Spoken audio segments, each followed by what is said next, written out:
It was hard not to be fixated on the drama that unfolded in the House of Representatives this week, where the Republican Party had a nervous breakdown in full public view.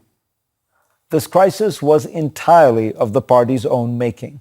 For decades, it has whipped its base into a righteous fury by promising radical policies that offer emotional satisfaction to their hardline constituents, from rolling back Medicare and Social Security to defaulting on the national debt to eliminating whole government agencies.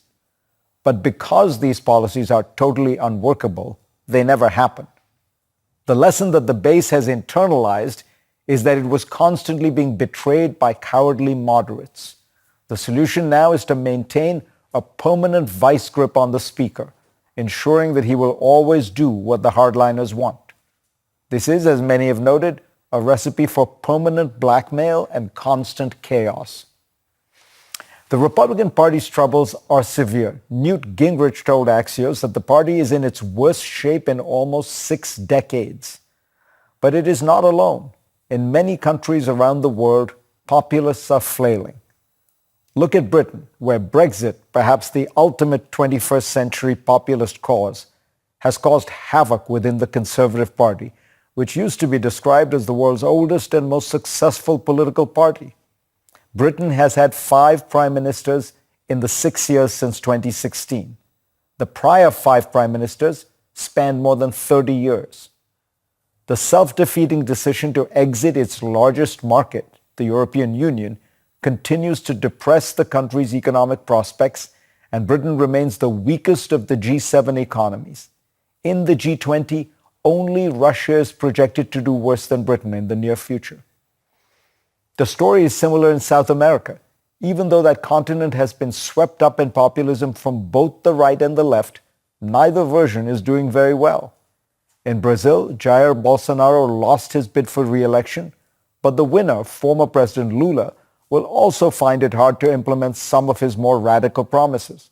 In Chile, left-wing populists coalesced around a plan to completely redo the country's constitution, putting forward a new one that even many left-of-center politicians regarded as extreme and unworkable.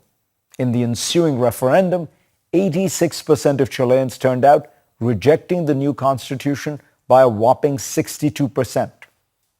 On the other side of the globe, in Australia, right-wing politicians had embraced Trump-style policies and rhetoric. Under Prime Minister Scott Morrison, they spoke a language that mirrored the grievance politics of older white voters and scared the country about the dangers of immigration, crime, and so-called African gangs that were supposedly marauding through Victoria. But he bungled the COVID pandemic and had little success with the economy. In the recent elections, Australia's Conservatives suffered their worst loss ever, and the even more extreme United Australia and One Nation parties did poorly as well. The new Labour Prime Minister currently enjoys an extraordinarily high approval rating. Why is this happening? Well, populism thrives as an opposition movement. It denounces the establishment, encourages fears and conspiracy theories about nefarious ruling elites, and promises emotional responses rather than actual programs. For example, build a wall, ban immigration, stop trade. But once in government, the shallowness of these policy proposals is exposed, and leaders can't blame others as easily. Meanwhile, if non-populist forces are sensible and actually get things done, they defang some of the populist right. Look at America, where Joe Biden's moderate style, serious demeanor, and practical policymaking have given him large legislative accomplishments without triggering a massive electoral backlash.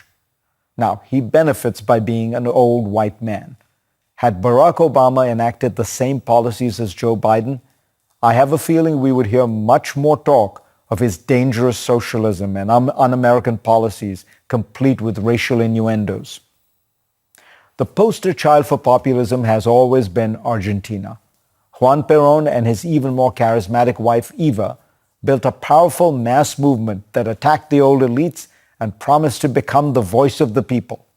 In fact, they destroyed Argentina's economy. What had once been one of the world's wealthiest countries in the 1910s was only a few decades later a basket case economy. Ever since, Argentine populists have promised voters the moon, run up staggering debts, and then routinely defaulted. But now things have soured for them, prompting The Economist to observe that Argentina's populist movement is at its lowest ebb.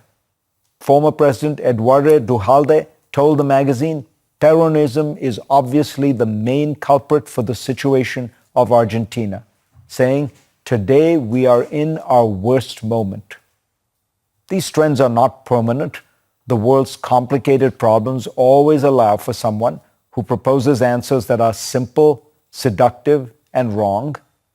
But let us hope that 2023 will see populism exposed for the sham that it is.